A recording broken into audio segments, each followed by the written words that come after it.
Mesdames et messieurs, chers téléspectateurs de Canal 3 Bénin, bonjour. Ce matin, nous vous invitons à suivre les analyses du président du Parti Mouvement Populaire de Libération MPL, Expérience TB, aux côtés des démocrates et de leurs alliés de l'opposition, s'oppose justement à la révision de la Constitution et propose une autre alternative quant à la relecture du Code électoral suite à l'injonction de la Cour constitutionnelle.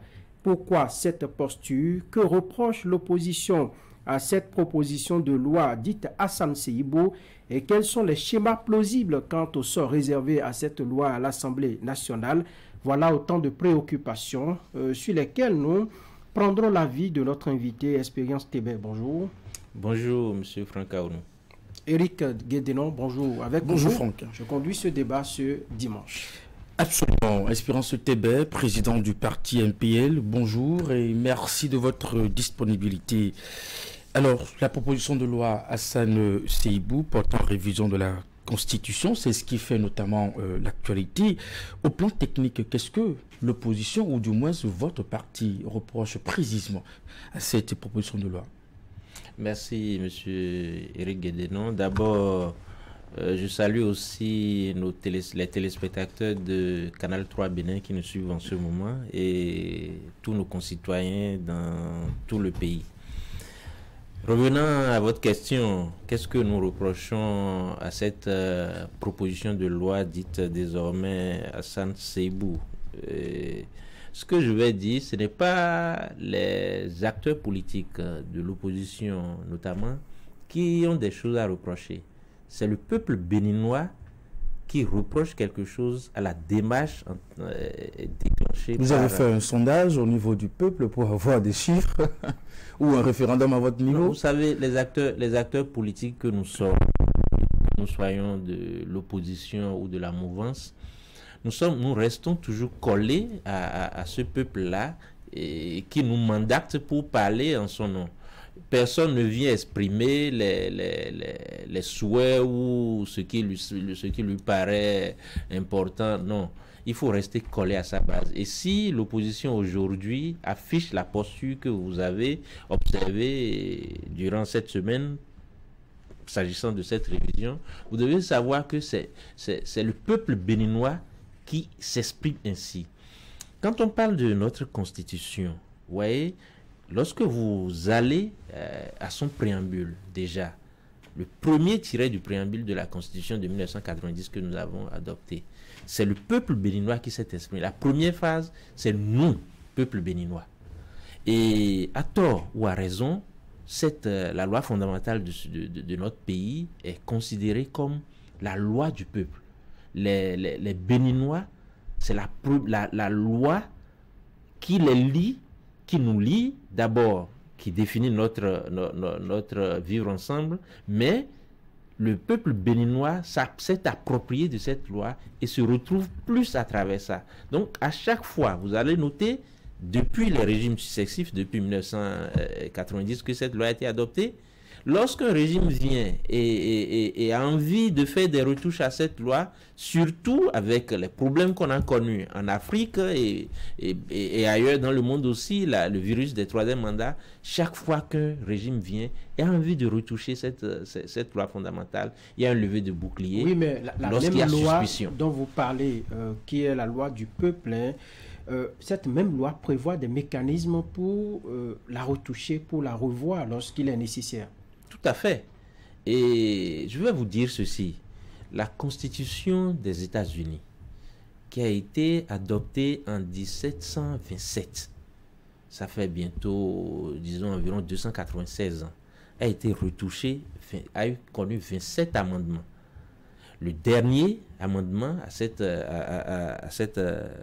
loi fondamentale date de 1989. C'est-à-dire avant même l'adoption, de notre constitution querellée aujourd'hui, qu'il y a eu le dernier amendement à la loi fondamentale aux États-Unis. Ça veut dire quoi? Quand bien même, alors que le monde évolue, il y a les nouveaux défis du développement économique, la globalisation, etc., nécessitent forcément des réajustements. Mais ce n'est pas une condition sine qua non pour diriger et faire développer nos pays. Ça, c'est important. Lorsque Et puis, si au Bénin ici, vous avez noté, chaque fois qu'un régime vient et a envie de faire des retouches, non seulement la classe politique se soulève, mais également tout le peuple. Il y a une certaine frénésie qui s'empare de tout le peuple béninois, qui ne veut pas qu'on touche à ces fondamentaux que nous nous sommes donnés. Il faut dire que cette constitution a connu un accouchement difficile. Et si il n'aurait pas échappé à votre mémoire que la commission à Anzouglele qui a travaillé à mettre en place ce test, lorsqu'elle a fini de travailler, a fait une large vulgarisation auprès des populations. Ils se sont déplacés dans tout le pays pour que les Béninois puissent s'approprier du contenu. Et les options fondamentales qui ont été retenues, à savoir par exemple le type de régime présidentiel là, a été discuté largement par les masses qui ont fini par accepter ce type de régime.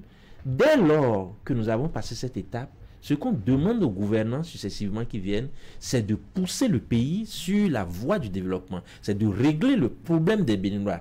Aujourd'hui, je ne vous apprends rien quand vous voyez ce taux de chômage qui grimpe chaque année, de régime en régime. Je ne vous apprends rien quand vous voyez cette pauvreté grandissante qui mine toutes les couches de notre société. Je ne vous apprends rien quand vous voyez ces suicides en cascade à cause de la pauvreté qui gagne toutes les couches. C'est ça que nous demandons aux gouvernants qui se succèdent de venir régler. Mais cette manière de transposer, par exemple, le débat de la révision de la Constitution sur le territoire américain ou d'autres démocraties, est-ce que ce n'est pas une façon de biaiser un peu le débat? Les réalités ne sont pas les mêmes. Et là-bas, peut-être que les mentalités ont évolué. Et ici, nos lois électorales ont tendance à être collées à la Constitution. Du coup, lorsqu'on le moment vient de corriger quelque chose dans la loi électorale, ça renvoie parfois à revoir certaines dispositions de la Constitution. Monsieur Franck, je vais vous donner même le cas de la France aussi. Leur constitution, la constitution de la 5e République, en quoi a été adoptée en 1958. Alors, en 64 ans, elle a connu au moins 24 révisions. Et si vous voulez, je peux même les séquencer. De 58 à 91, c'est 5 révisions constitutionnelles. Et de 92 en 2023, il y a eu 19 révisions. Ça veut dire quoi? Lorsque les contingences du moment le recommandent, on peut retoucher à la loi fondamentale. Et notre constitution également a prévu le mécanisme. Sauf que il faut tenir compte de la sensibilité de nos concitoyens. Aujourd'hui, je vous le disais tantôt, il y a comme une frénésie qui s'est emparée du peuple béninois parce que, à tort ou à raison, le peuple n'a plus confiance en ses gouvernants. Il y a eu un délitement des couches sociales qui, aujourd'hui, fait que la confiance ne règne plus entre les acteurs politiques et surtout nos gouvernants actuels et ce peuple-là. De sorte que lorsqu'on dit qu'on veut toucher à la Constitution, la première idée qui leur vient à l'esprit, c'est que c'est une manipulation qui tend à faire en sorte qu'on s'éternise au pouvoir. C'est pour ça que lorsque le régime précédent, le régime Yahi, avait tenté, vous vous souvenez bien, de réviser parce on voulait moderniser, mettre la Cour des comptes, constitutionnaliser la Cour des comptes et d'autres amendements. Le peuple et les acteurs politiques se sont opposés et on s'était dit à l'époque, il faudrait plutôt attendre que lorsqu'un nouveau régime va s'installer, en début de mandat, il procédera de la même façon où on a adopté cette constitution, un large consensus autour pour qu'on retouche. C'est vrai qu'il y a des problèmes, effectivement. Vous êtes conscient que même en début de mandat, ça ne marche souvent pas. Comment est-ce qu'on allait arriver à cet effritement disons, du sentiment de confiance qui doit exister entre le peuple et les gouvernants? Boni Yahi, en fin de mandat, on a dit qu'on était fatigué de lui, il faut qu'il parte. On a amené Patrice Talon. Patrice Talon est venu. Aujourd'hui, il a envie de retoucher des dispositions de la Constitution à travers les députés qui a sa cause. On dit également qu'on n'a pas confiance en lui. Comment on en est arrivé là? Ça commence par préoccuper. Non, je pense que cette question, c'est au gouvernement actuel de répondre premièrement. Mais pour nous, pour notre part, ce qu'on peut dire, la décision de la Cour constitutionnelle du 4 janvier, je crois, qui demande, qui a fait constater qu'il y a des problèmes au niveau du code électoral, et notamment l'article, comment on appelle-t-on, 44, parlant des parrainages, qui institue le parrainage, et également un deuxième article qui parle du nombre de jours de reprise en cas d'annulation des élections, de reprendre ces deux articles-là pour établir l'égalité entre les parrains et d'autre part harmoniser le nombre de jours de reprise d'élections cités dans le code électoral et la Constitution.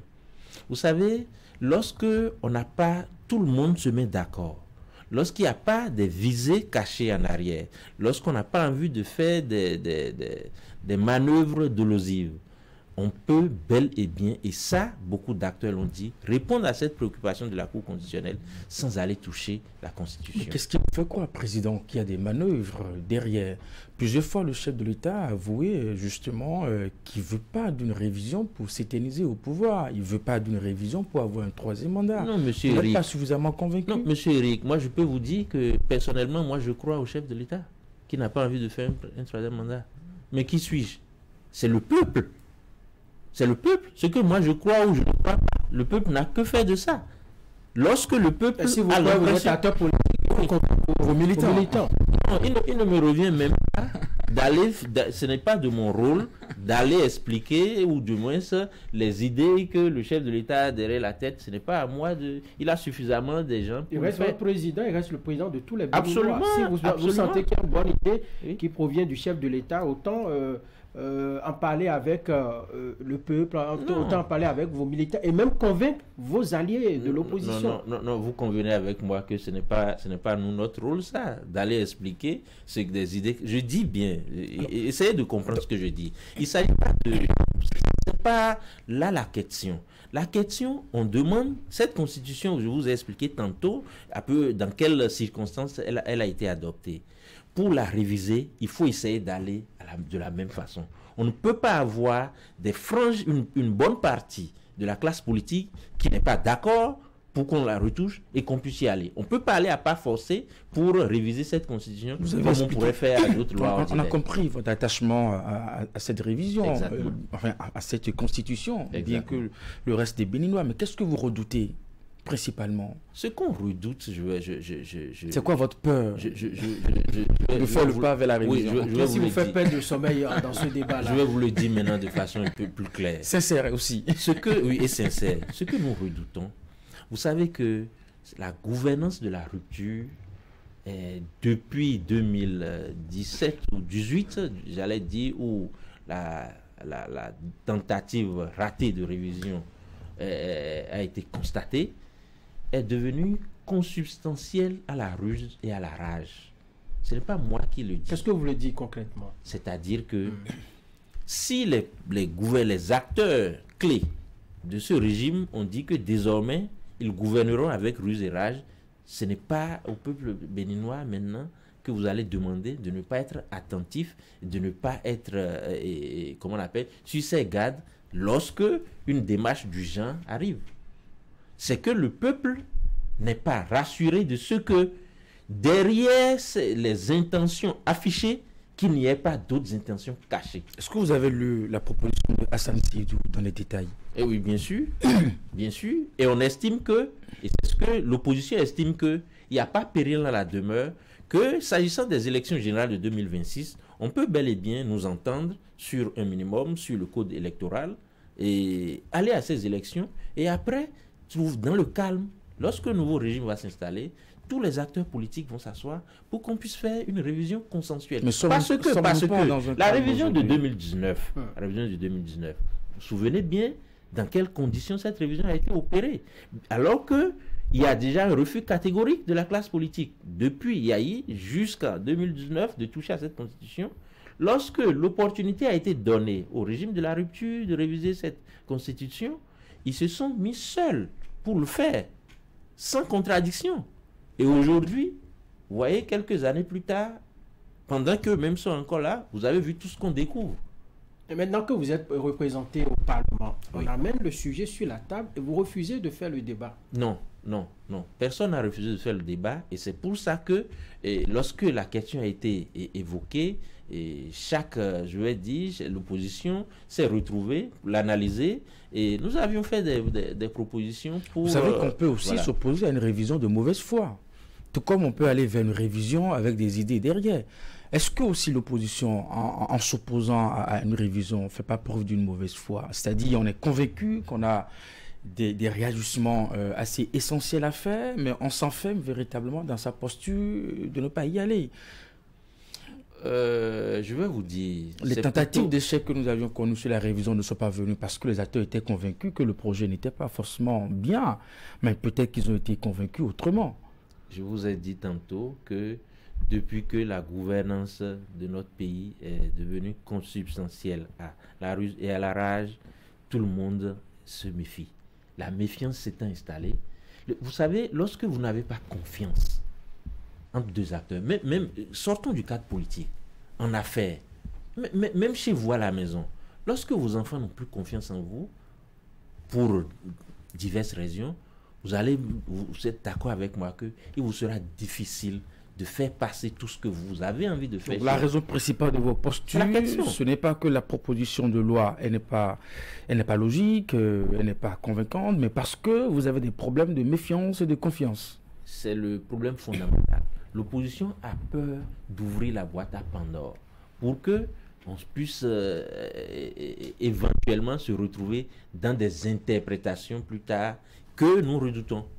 C'est le véritable problème. Que s'il s'agit simplement des élections générales de 2026, on peut s'entendre autour du code électoral, comme l'a demandé la Cour constitutionnelle, satisfaire à sa demande dans les limites du possible pour ne pas aller toucher à la Constitution pour le moment. Parce que vous vous souvenez qu'il y a beaucoup de préoccupations que l'opposition a sous la main, au point où nous avons demandé un dialogue national, au point où nous avons demandé que d'autres appellent assises et autres, utiliser divers noms. On veut s'asseoir toutes les composantes de la nation, pas pour reprendre une conférence nationale, mais pour échanger avec nos gouvernants. Mais on n'a pas accédé à cette demande encore.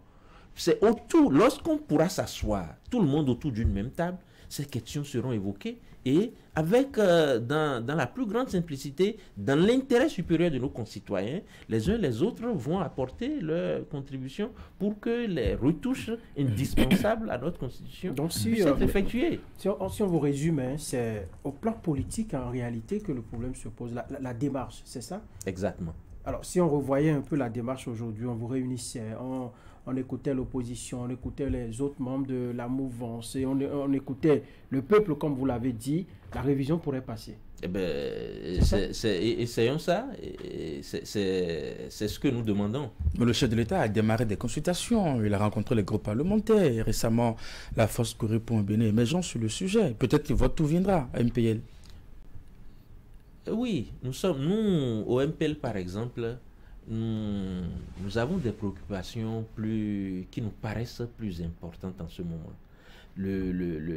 Concernant la vie de nos concitoyens, surtout la jeunesse. Vous savez, la souffrance de nos populations en ce moment est hors de proportion.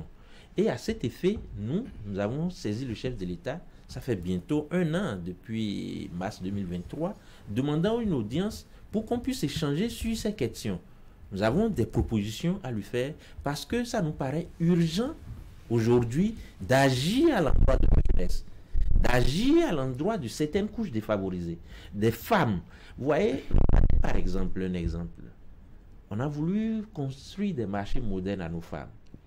On a déplacé les gens qui étaient dans les lieux habituels pour ces marchés. Les marchés sont finis, ça fait combien de mois? Vous avez vu, quelqu'un a pu intégrer ça? Il y a une raison à cela. Le porte-parole du gouvernement estimait qu'il y avait quelques détails à revoir à l'intérieur des marchés, notamment des sièges pour permettre aux bonnes dames de s'asseoir confortablement et de pouvoir faire le business. Monsieur Eric Guédénon, voyez-vous, je prends un exemple. Le Béninois est très attaché au logement. Chaque Béninois veut avoir une petite maison pour sa famille. Et vous allez remarquer que lorsque le Béninois commence à construire, il ne finit même pas.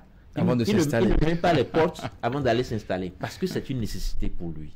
Bon, je ne veux pas dire que les marchés ne sont pas une nécessité pour nos femmes, mais je veux dire simplement qu'il y a des urgences pour nos populations en ce moment qui ploient sous le coup de la misère. Il y a des urgences pour nos jeunes par milliers qui se lèvent tous les matins, qui n'ont rien à faire. Il y a notre système éducatif qui est complètement à terre. Il y a des urgences à ce niveau. Regardez ce qu'est devenu l'école. Regardez ce qu'est devenu notre système éducatif. Aujourd'hui, le public est par terre. Ça, c'est des urgences. Vous dites quoi? Ça veut dire que tous ceux qui ont envoyé leurs enfants au niveau du public, les enfants n'apprennent rien, ça ne va pas, rien ne marche au plan éducatif. Ce n'est pas moi qui le dis. Mais qu'est-ce qui vous le fait dire? Quelles sont les statistiques que vous avez à votre niveau? Ok, si vous voulez des statistiques, on va y aller. D'abord, je vais vous dire, moi, quand j'étais au secondaire, aller à l'école privée, c'était comme une honte pour nous. Moi, j'ai fait l'école publique, j'ai fait le collège d'enseignement général de Goudomé jusqu'à le premier cycle. Au second cycle, je suis allé au collège Père-au-Pierre. Et quand j'étais en première pour passer en terminale, je me souviens, mon père a voulu que j'aille au privé. Mais j'ai pleuré. Parce qu'à l'époque, aller au privé, c'est ceux qui n'ont pas pu tenir, ceux qui ont redoublé, ceux qu'on a renvoyés, les voyous qui étaient récupérés à l'école privée. Ça, c'est votre interprétation. Non, laissez-moi venir, je vais voir. Donc, l'école publique, c'était une référence au Bénin à l'époque. Aujourd'hui, c'est le contraire. La tendance est inversée. Tout le monde veut envoyer son enfant dans le privé parce que c'est là-bas qu'il y a plus de sérieux. En temps, les grèves, les difficultés, le manque d'enseignants, le manque d'infrastructures a fini par décrédibiliser l'école publique. Et aujourd'hui, certaines réformes qu'on y a apportées également ont fini par enfoncer le clou. L'école aujourd'hui ne peut pas être un tapis roulant où on passe, les enfants vont passer de classe en classe. C'est ce qu'on observe aujourd'hui au primaire. Et pour former quel genre de cadre demain? Moi, personnellement, je suis attaché au mérite et au travail. Je ne comprends pas que l'école puisse devenir un tapis roulant pour les enfants. Ça, c'est des questions. Bon, c'est peut-être pas le cadre, mais il faut qu'on s'asseye pour en parler. Vous avez suivi le discours du chef de l'État sur l'état de la nation. Il a quand même présenté un Bénin qui est en marge dans pratiquement tous les secteurs. Puisque ce que vous évoquez à l'instant dans le secteur de l'éducation est totalement contraire à la position du gouvernement. Pas du tout. Et on va y aller avec des statistiques si vous voulez. Oui, vous savez, le tableau que vous présentez, est-ce que cela est tributaire au régime de la routine? Oui, monsieur Aounou, puisque vous m'avez demandé des statistiques, je voulais vous en donner quelques-unes. Vous savez que le Bénin, entre le régime précédent de 2006 à 2016, c'est le régime de la refondation, du changement de la refondation de Boni Yayi, a pratiqué une politique nataliste. Et gratuité césarienne, gratuité école, etc. Et il y a eu un boom au niveau de la démographie.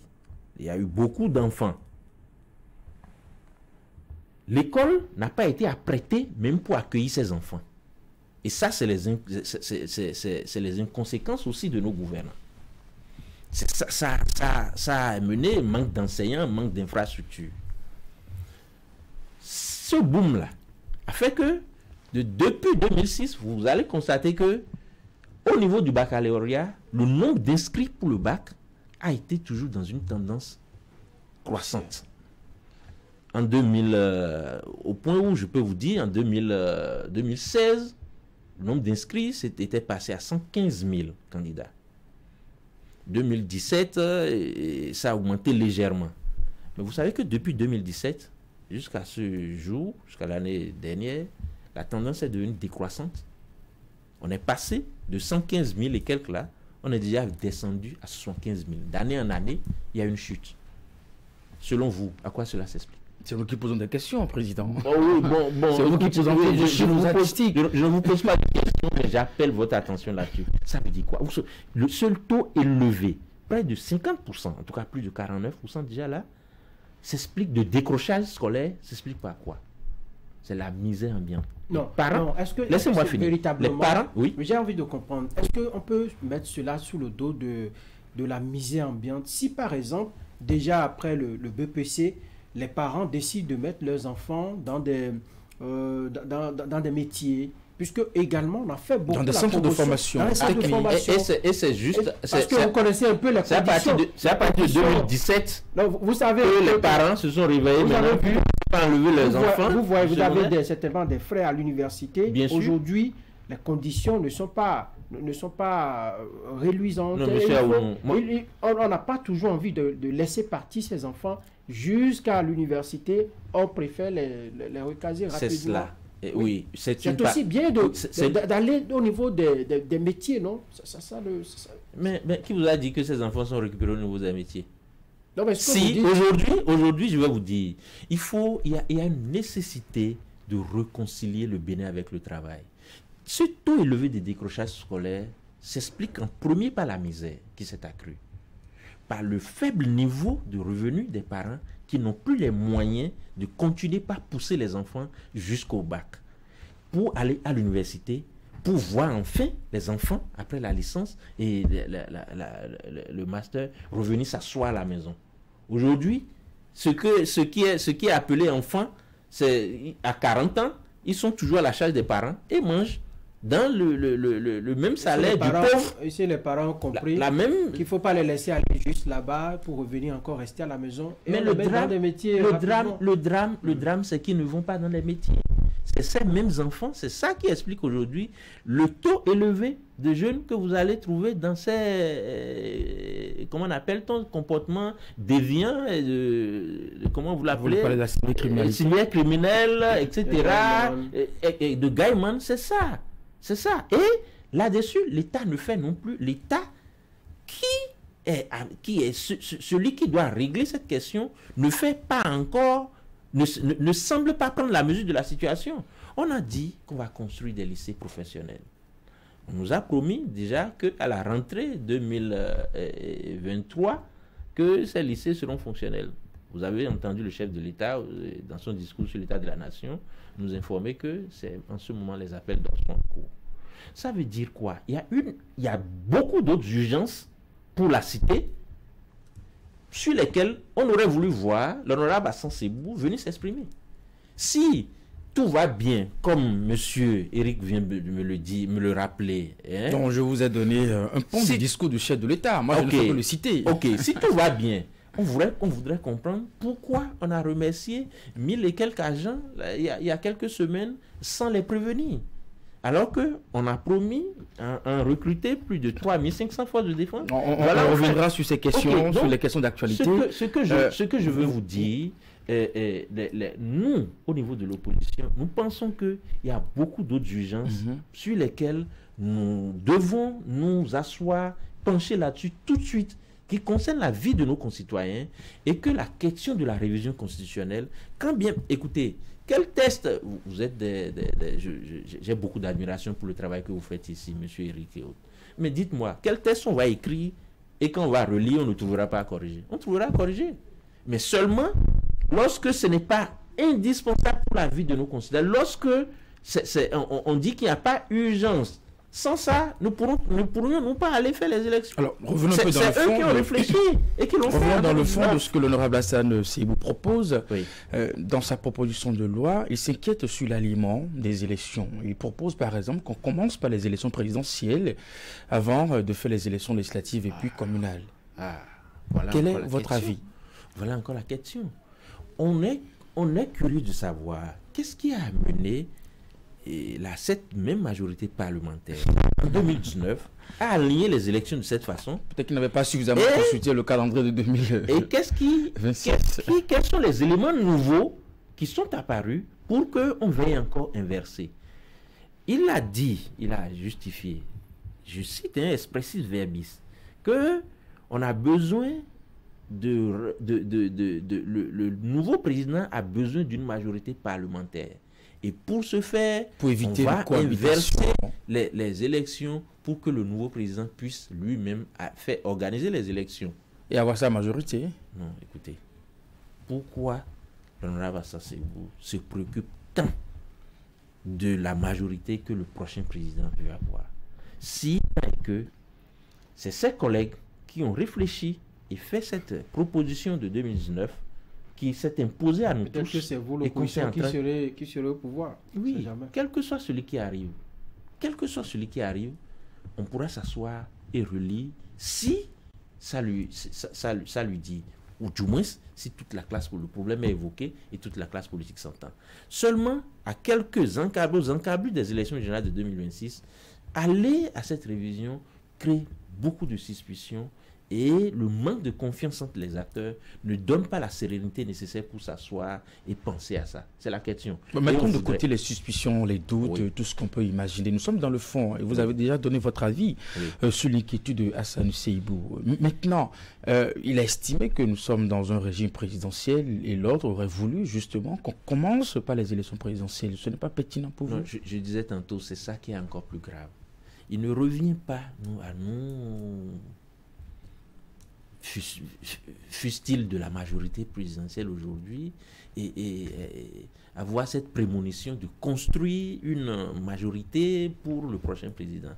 Vous savez, la démocratie se nourrit de contradictions. Et on ne peut pas, si les acteurs politiques sont de bonne foi, et nous tous veulent le développement, l'amélioration des conditions de vie de nos concitoyens, je ne pense pas que les députés puissent aller s'asseoir pour bloquer un programme. Nous avons vu des cas de ce genre, et d'ailleurs même pas de cohabitation conflictuelle, justement, où un président à la tête d'un État n'a pas une majorité à l'Assemblée, il voit ses projets bloqués. Partout dans le monde, la démocratie, c'est la contradiction. L'Assemblée nationale ne peut pas devenir une caisse de résonance pour l'exécutif. Ce n'est pas parce que l'honorable Hassan Seibou a vu une assemblée monocolore inédite au Bénin qu'il aurait souhaité que cela se répète tout le temps. Non, c'est une parenthèse de l'histoire. On ne verra plus ça.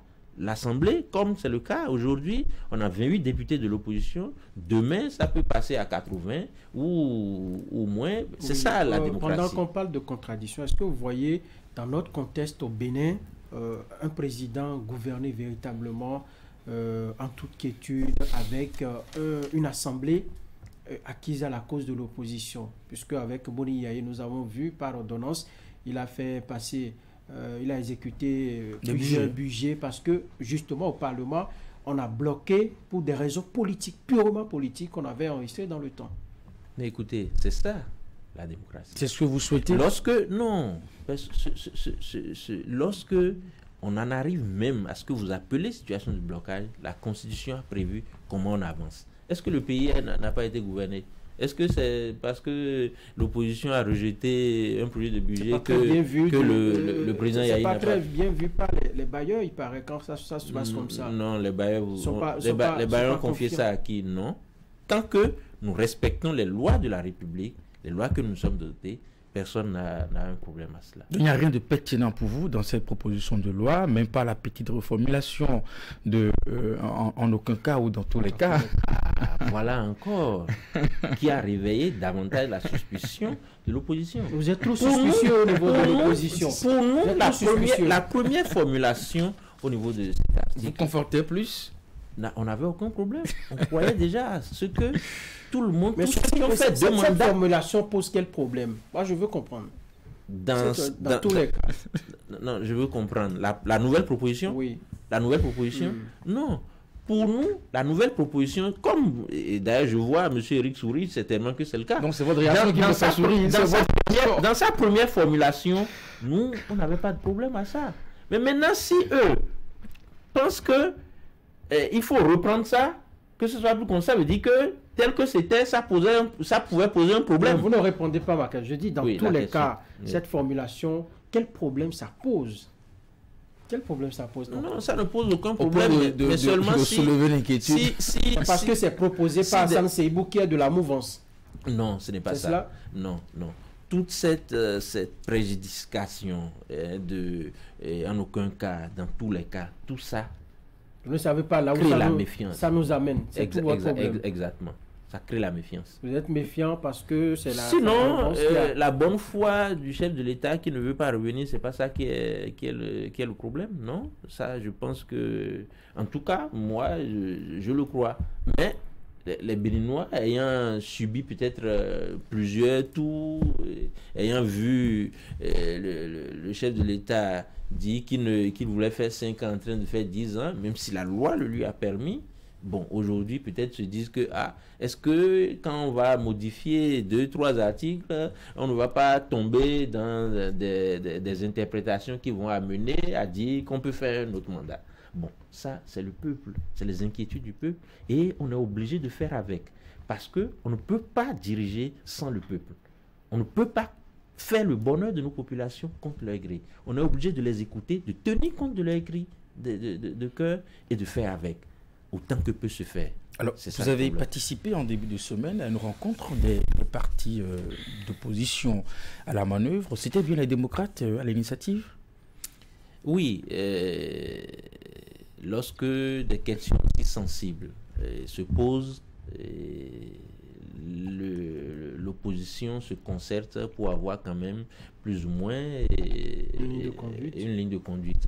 Et c'est cela. Vous avez vu lorsque le président du groupe parlementaire démocrate a été reçu avec ses collègues, et tout de suite il a dit au chef de l'État qu'il ne pouvait pas donner une réponse. Il fallait qu'il vienne consulter son parti, ensuite les autres partenaires pour voir la ligne. Et c'est ce qui a été fait. Et à l'occasion, nous avons les amendements qu'on souhaite avoir au niveau du code électoral. Nous les avons harmonisés et les 28 députés seront nos porte-parole pour que cette discussion se fasse au niveau de l'Assemblée. Et à cette rencontre, que dites-vous de l'absence du parti Force Kourou pour un bien émergent? La question, je pense que je ne suis pas... Moi, je suis président du MPL. Je ne suis pas président des démocrates. Est-ce que vous n'auriez pas souhaité avoir la FCBE à vos côtés, qui est également partie de l'opposition? Ou peut-être comme certains, et pour vous, ils ne sont pas de l'opposition? Non, moi, je ne dis pas ça. Mais moi, je suis président du MPL. Vous auriez pu suggérer cela, non? Suggérer? Non, j'ai été invité dans le cadre de l'opposition à venir réfléchir sur une question qui est posée. Donc je m'en suis tenu en tant que cela. parti d'opposition, oui, lorsque vous voyez ce schéma-là, vous voyez ce tableau-là où il y a des partis qui se réclament de l'opposition, on invite certains, on n'invite pas d'autres. Est-ce que ça n'est pas de nature un peu à fragiliser vos chances à avoir des résultats plus consistants dans des luttes que vous menez? Vous savez, le combat politique se fait toujours autant que possible avec des alliés. Et avec des alliés avec qui vous avez des affinités. Oui, avec des alliés avec qui vous avez des affinités ou de bonnes relations. Ce n'est pas parce que l'opposition veut se réunir quelque part que de toute évidence, tous les partis de l'opposition peuvent... Vous n'avez pas d'affinité avec la FCBE. Aujourd'hui, quels sont les rapports de MPL avec ce parti? Non, particulièrement le MPL, nous avons de bonnes relations avec tous les partis politiques évoluant sur l'échiquier. Et parce que, peut-être à tort ou à raison, nous estimons les plus jeunes sur l'échiquier et on a besoin de tous, on a besoin de l'expérience, surtout des aînés pour mieux faire.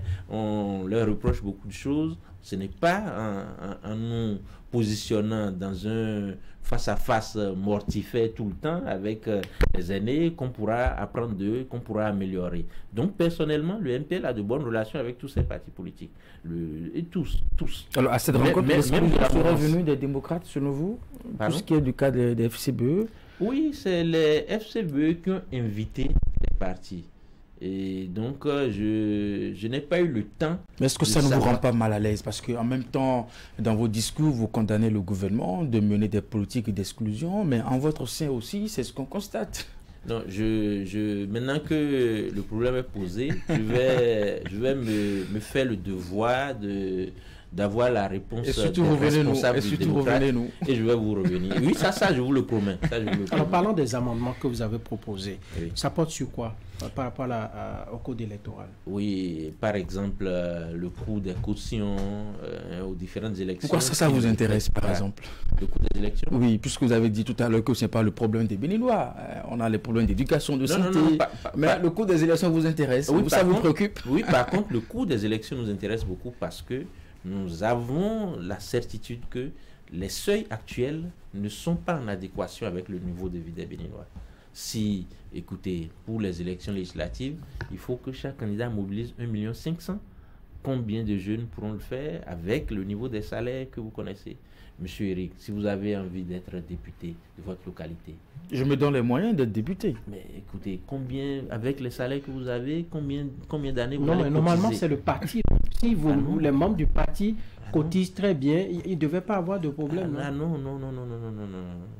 C'est vrai que sur les ressources du parti, qu'il faut faire tout ça.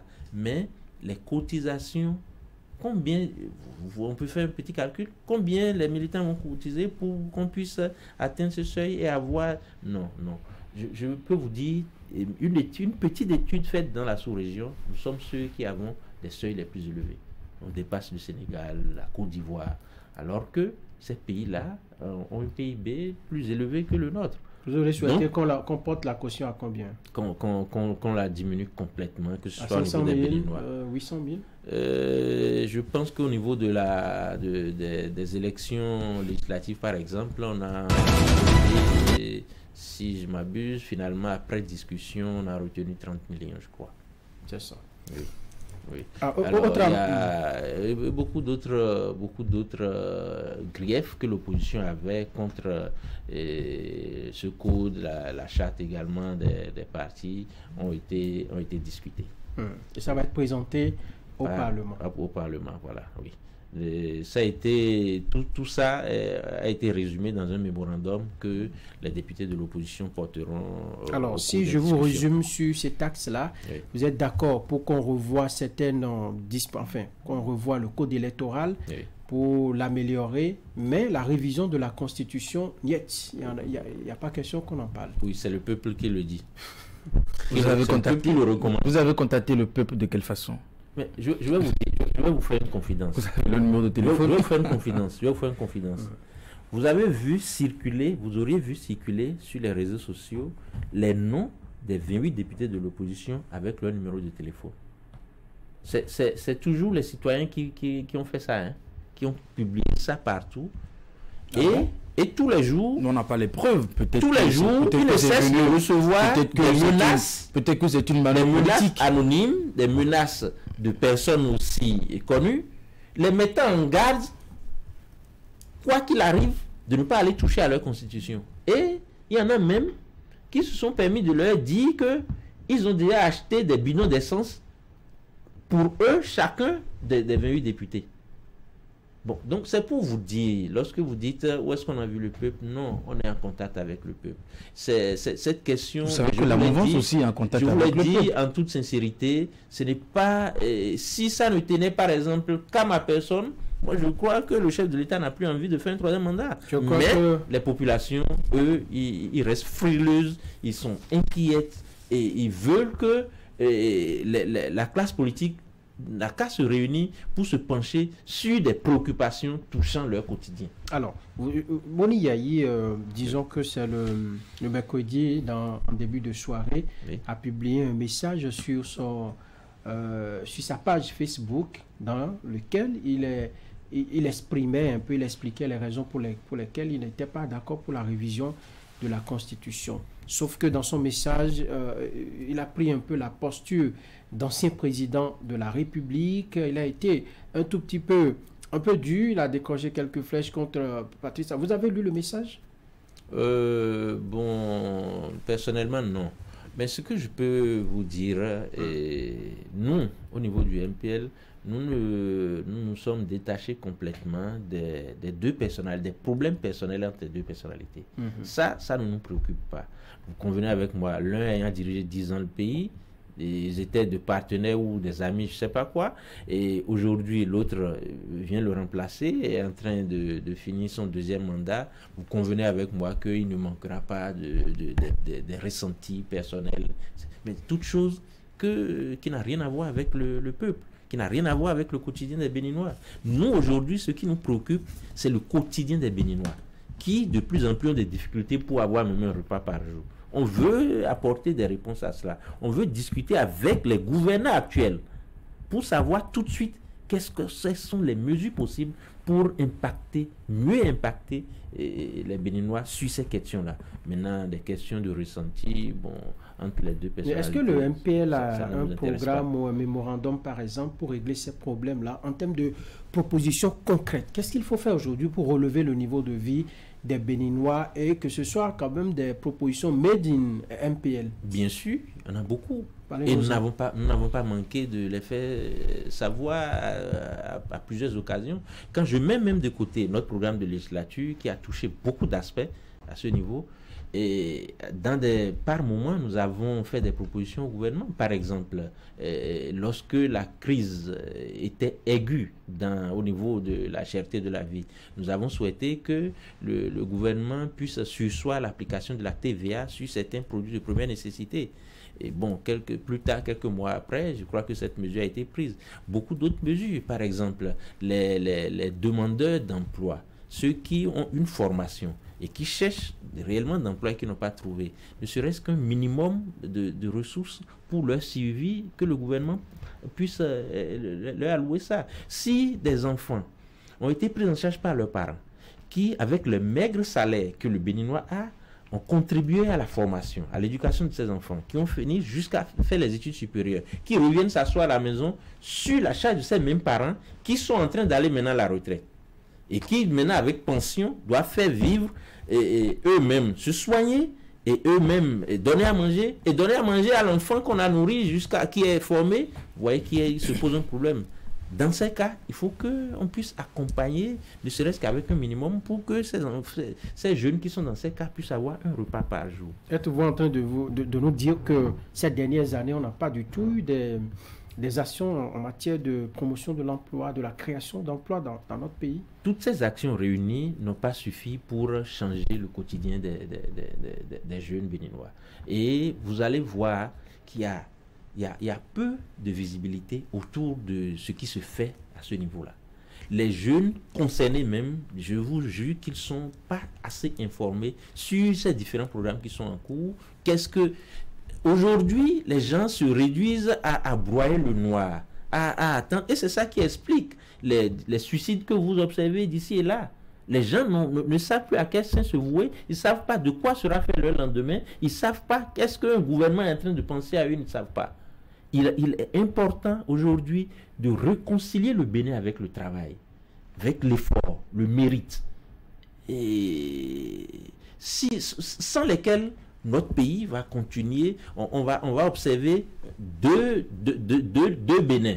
Un Bénin où tout va bien, celui dont le chef de l'État a parlé devant les députés, où tous les chiffres les indicateurs sont bons, et l'autre Bénin constitué de la grande masse, qui ne mange pas, qui travaillent et qui ne peuvent pas se nourrir. Et je sais que vous savez, vous êtes mieux informés, sinon autant que moi, de ce dont je parle. Non, moi, ce qui me surprend, c'est que sous Boni Yayi, on a entendu les mêmes discours. Sauf que sous Boni Yayi, on a dit que l'argent circulait, les politiques allaient régulièrement sur le terrain. C'est une filière qui marchait.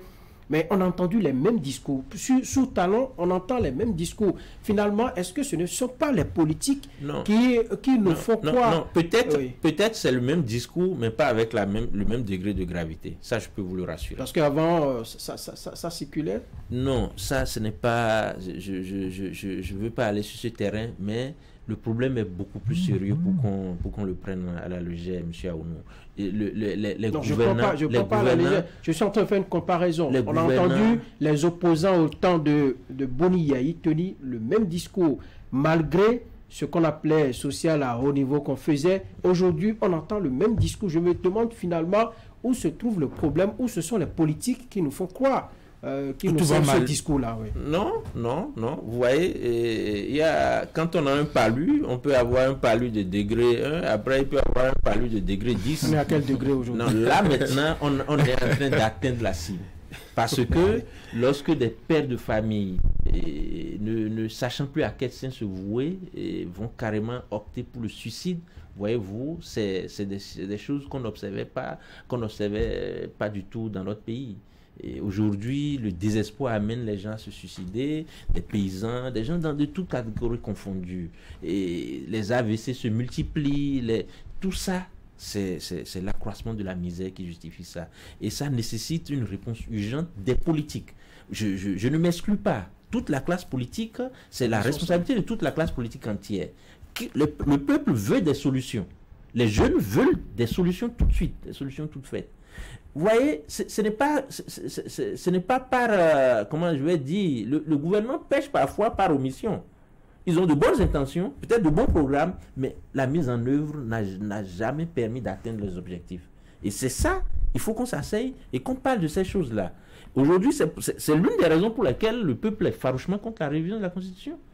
Le peuple pense que lorsqu'il s'agit des problèmes des politiciens, oui, ils se retrouvent, là maintenant c'est pour aller aux élections, ils se lèvent, ils parlent de ça. Or, eux, ils sont là en train de souffrir depuis des mois, ils n'ont pas vu les mêmes politiciens se lever et se préoccuper de leur situation. C'est ça qui fâche les gens.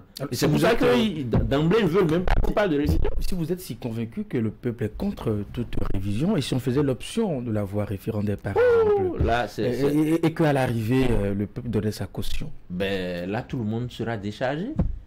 Moi, je serais heureux parce que parce que vous auriez trompé sur le peuple. Exactement.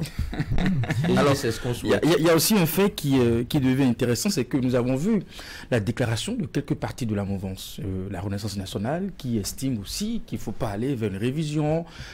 Cela vous conforte peut-être dans votre position. Aussi, la position du parti Mouel Bénin, qui aussi refuse, s'oppose à toute révision de la Constitution. N'en parlons pas. Il y a des organisations de la société civile. C'est deux partis qui sont de la mouvance, mais qui s'opposent à une révision portée par un député de la mouvance. Comment vous appréciez ça? Je veux dire qu'ils ont vu juste. Ils ont écouté également leur base. C'est ni plus ni moins ce que je viens de vous expliquer. Leurs militants, qui ne sont que les mêmes Béninois, ne veulent pas les voir parler de révision. Ils veulent plutôt les voir apporter des solutions à leurs préoccupations actuelles, qui touchent à leur quotidien. C'est ça. Sauf que cette position que nous avons observée dénote de ce que il y a quand même un malaise dans le pays. Parce que on ne peut pas être en train de soutenir un régime et ne pas soutenir la loi fondamentale, comment je vais dire, la loi directe, ça, la principale même, ça c'est il n'avait pas le choix que de soutenir ça. On peut comprendre, l'État n'est pas à l'initiative de cette loi. Alors, il a rappelé qu'il ne veut pas d'une révision. Maintenant, si les groupes parlementaires peuvent s'entendre entre eux, tant mieux. Et même là encore, si cela devrait toucher les fondamentaux de la République, lui, il s'opposerait. En tout cas, même au sein du BR, dont un député porte cette révision-là, l'unanimité n'est pas faite. Donc, moi, je pense que pour la paix, pour la quiétude dans le pays, je pense que l'honorable Hassan Seibou devait aller retirer. Je vais partager avec vous les propositions de Mouel Bénin. Alors, après l'examen de la question, la plénière du bureau politique national du parti Mouel Bénin a adopté à l'unanimité un diagramme de solution ne nécessitant pas, bien entendu, une modification de la Constitution. Laisser le code électoral en l'état pour mettre à profit les 8 jours plus 3 prévus par le législateur pour permettre aux candidats de compléter leur dossier. Ce faisant, la date limite de dépôt des dossiers de candidature à l'élection présidentielle de 2026 passerait du 5 au 16 février 2026, soit 24 heures après la date limite d'installation de tous les conseillers communaux, ou ramener à 30 jours de l'ouverture de la campagne électorale la date limite de dépôt des dossiers de candidature au lieu des 50 jours initialement prévus. Oui, votre avis? Oui, Mouel Bénin s'est rapproché là de nous par rapport aux propositions que l'opposition a formulées dans son mémorandum. Je crois qu'il y a beaucoup plus de possibilités pour contourner la difficulté de chevauchement de date au niveau pour les parrains. Donc, c'en est quelques-unes que Mouel Bénin propose. Et c'est la preuve que nous pouvons nous entendre et ajuster le code électoral et aller faire dans la sérénité les élections de 2026. Sans aller à la révision. Et c'est ce que l'opposition conseille à ceux qui ont initié. Heureusement que le chef de l'État dit qu'il n'est pas demandeur. Donc, les députés, 7 députés n'ont qu'à tirer leçon de tout, de cette levée du bouclier, puisse rebrousser chemin pour que nous puissions nous pencher sur des questions plus... Pour finir sur le sujet, dites-nous, quels sont réservés voix à cette... Parce que le débat sera fait à l'Assemblée nationale. Sans doute, en tant que bon politicien, puisque nous sommes sur le terrain politique également, quel sort vous lui réservez à cette proposition vous y voyez, oui. Si nous mettons de côté les menaces qui pèsent sur les 28 députés, dont les numéros ont été publiés, en tout cas, c'est vous qui le dites. Et les bidons d'essence. Moi, je pense même que les députés devraient porter plainte contre ces individus parce que c'est vrai. Ils font l'apologie de la violence. C'est vrai. Je suis d'accord avec vous. Voilà. C'est pas des choses à encourager. C'est même qualifié dans le code pénal actuel comme du terrorisme. Voilà. Non, je pense que la proposition de loi de l'honorable Hassan Seibou là, sur cette révision constitutionnelle, connaît déjà son sort. Quel est le sort? Quel est son sort? Vous lui réservez quel sort? Bon, moi je ne suis pas député. Non, vous êtes un politicien. Voilà. Vous êtes un politicien et vous voyez tout ce qui se passe là-bas. Vous faites partie aujourd'hui d'un cadre d'échange des partis politiques et vous portez ensemble votre lutte. Oui. Non, je dis... Vous êtes sur zone franche, dites-nous franchement, ça va échouer, ça va passer. Quelle est votre position? Je répète sans embâche que cette proposition de loi de l'honorable Hassan Seibou, lui-même, Hassan Seibou, connaît déjà le sort de sa proposition de loi. Quel est le sort? C'est quoi ce sort, s'il vous plaît? Bon, moi, humblement, si j'ai un conseil à lui donner... Monsieur Espérance, pourquoi vous évitez la question? Amicalement, c'est de lui un échec, c'est de lui demander d'arrêter ce processus, de retirer cette loi pour qu'en toute convivialité, il puisse s'asseoir pour parler du code. Mais tout comme vous êtes convaincu qu'on peut aller, on peut toiletter le code électoral sans toucher la Constitution. Lui, il se dit qu'on ne peut pas le faire. Ou peut-être il faut faire d'une pierre deux coups, c'est-à-dire il faut profiter de cette situation et régler les problèmes. Il est convaincu là-dessus. Et il le soutient avec des arguments. Il a dit plutôt, expressis verbis, que on peut le faire, mais on peut aller plus loin pour régler d'autres problèmes. Et c'est ça qu'on lui refuse. On ne veut pas aller plus loin. On laisse les problèmes en l'état. Pour le moment. Ça veut dire que la loi va échouer, c'est ça? Non, ça ne passera pas. Ça ne passera pas, selon Expérience TB. Du parti MPL. L'autre fait de l'actualité qui a retenu les attentions ces dernières heures, c'est ce décret présidentiel qui prévoit de nommer un collège de ministres conseillers certainement pour régler d'autres problèmes de la République. Vous avez eu l'information? Oui. Vous l'avez reçu comment? Bon, vous l'analysez déjà? Oui, sur les réseaux sociaux, j'ai vu le décret. Je pense que le chef de l'État, c'est à bon droit qu'il a créé ce dispositif. Bon, maintenant, moi, je ne vois pas en quoi cela va améliorer la gouvernance au niveau de son gouvernement. Et je pense plutôt que le chef de l'État est en train de, comme il nous l'a dit dans ses derniers entretiens, il veut être actif dans 2026 et il prend déjà les dispositions. Oui, c'est le dispositif qui est déjà en train d'être mis en branle. Je crois qu'il faut que nous prenions acte de cela et avancer. Mais pourquoi vous voyez le caractère politique, puisque l'article 3 du décret précise que ce collège participe à l'élaboration des politiques sectorielles, c'est plus technique, contribuer à la préparation des discours politiques dans lesquels il fait valoir les idées, les options du gouvernement de manière à informer la population et lui expliquer certaines prises de position du gouvernement. On se renseigne et prend en considération tous les éléments d'une situation donnée afin d'être en mesure de proposer des solutions pertinentes au chef de l'État, assure le suivi sur le terrain de l'exécution des décisions et des directives du chef de l'État, le traitement des dossiers soumis au câble du chef de l'État. C'est technique. Ça n'a rien à voir avec la politique. Non, monsieur Eric, j'ai toujours le sentiment que l'opposition, j'ai toujours le sentiment que nous sommes là dans des soupçons, on imagine des choses et puis on est fermé dans cette position. Non, monsieur Eric, vous pensez que c'est à 2 ans de la fin du régime qu'on va élaborer des politiques? Est-ce qu'il y a une prescription pour un chef de l'État en cours de mandat ou en fin de mandat de pouvoir trouver un mécanisme, n'est-ce pas, et de faire avancer les choses? Non, moi je vais vous dire sans détour, c'est pour faire de la propagande que, entre-temps, nous avons combattu. tous ensemble. Parce que je ne vois pas. Il y a un programme d'action du gouvernement qui est en cours, qui est bien clair. Et les ministres qui, d'ailleurs, ont battu la longévité. Et pour ça, moi, je trouve que c'est une bonne chose, d'ailleurs. Battu la longévité. C'est une bonne chose parce que ça produit des résultats sur le terrain? Non, pas du tout. Alors, en quoi c'est une bonne chose? Au niveau des institutions, de pouvoir avoir les hommes assez longtemps. Est-ce qu'il y a une forme d'efficacité dedans? En principe, parce que tout à l'heure vous avez estimé que le bien va mal. En principe, ce modèle,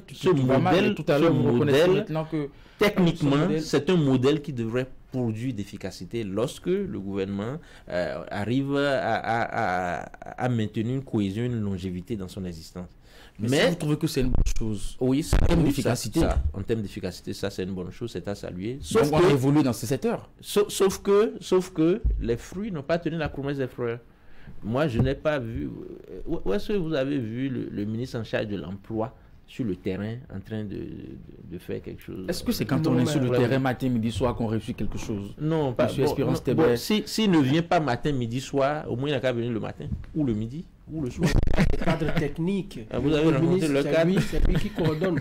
On ne peut pas promener nos caméras dans les rues, dans tous les villages ou hameaux en train de rechercher. Bon, dans combien de hameaux vous êtes parti? Alors, je ne fais pas de comparaison Espérance TV, mais quelques années en arrière, nous avons vu ce système, cette façon de gouverner. On était omniprésents sur le terrain matin, midi, soir. Est-ce que cela nous a fait avancer? Non, c'est vrai, que nous ne sommes pas pour le populisme. Le populisme, ce n'est pas... mais la démocratie, c'est pour ça que les gens disent que c'est le meilleur des systèmes à l'exception de tous les autres. C'est-à-dire qu'il faut pouvoir communiquer avec les concitoyens, leur montrer sans fioriture ce qu'on est en train de faire, où on est, où est-ce qu'on en est, où on va. Les concitoyens ont besoin de savoir. Ce n'est pas en faisant ce que vous avez appelé en griffe ici de la normocommunication que on va atteindre une efficacité de gouvernance. La prise de ce décret, pour vous, en cette période précise... ça n'a pas sa raison d'être? Oui. Non, pas du tout. C'est lié un peu à la situation de la révision de la Constitution pour essayer de réajuster un peu les choses dans l'équipe? Je pense aussi. Vous savez que au sein de cette majorité, bon, comme dans tout système démocratique, les gens veulent passer au gouvernement, les gens veulent devenir ministres. Bon, ils ont attendu peut-être 8 ans, ils n'ont pas eu. Bon, il faut régler leur situation. Bon, voilà. C'est un moyen de récompenser des acteurs politiques. Beaucoup plus. C'est beaucoup plus. Et c'est pour nous, au MPL, nous pensons que on ferait mieux de faire beaucoup plus d'efforts à satisfaire les problèmes de nos concitoyens que de chercher à régler des problèmes politiques. Peut-être que demain vous serez nommé dans ce collège de ministres conseillers, surtout dans le secteur de l'emploi, puisque vous évoquez à l'instant qu'un ministre ne fait pas le de descente. À l'œuvre. On avisera. Alors, un autre fait d'actualité aussi, Monsieur le Président, c'est la mise à la retraite d'office des agents des forces de défense et de sécurité. Votre avis en quelques petites secondes? Non, là, le MPL a réagi et notre préoccupation, c'est qu'on vienne nous donner des explications. Si, au même moment où on veut recruter, on a annoncé recruter 3500, ça veut dire qu'il y a des problèmes d'effectifs. Qu'est-ce qui explique qu'on envoie de milliers à la retraite d'office sans les préparer psychologiquement, sans qu'ils soient prévenus, sans qu'eux-mêmes ne connaissent le bien fondé de cette disposition? C'est ça qui nous paraît vraiment absurde et on veut savoir. Et si l'État a mis des moyens pour former des années durant des cadres dans ce secteur sensible de la sécurité, si au moment où notre pays est en proie à une montée du djihadisme dans certaines régions de notre pays, en ce moment que ceux qui sont formés des années durant, on les met à la retraite d'office et on va recruter d'autres jeunes, on se pose des questions sur le bien fondé de cette mesure. Voilà. Expérience Tébé, il est le président du Mouvement populaire de libération. C'est un parti d'opposition sur l'échiquier national béninois. Eh bien, avec lui, nous avons passé en revue les faits saillants qui dominent l'actualité dans notre pays, la révision de la Constitution, la relecture du Code électoral et quelques sujets d'actualité. Ensemble avec Éric Guédénon, nous avons posé quelques questions au président du MPL. Expérience Tébé, merci d'être passé. Non, c'est moi. Et à la prochaine. Merci. Merci Eric. Merci Franck. à vous, chers téléspectateurs. On se reprend très vite. Merci à toute l'équipe de réalisation et à très vite.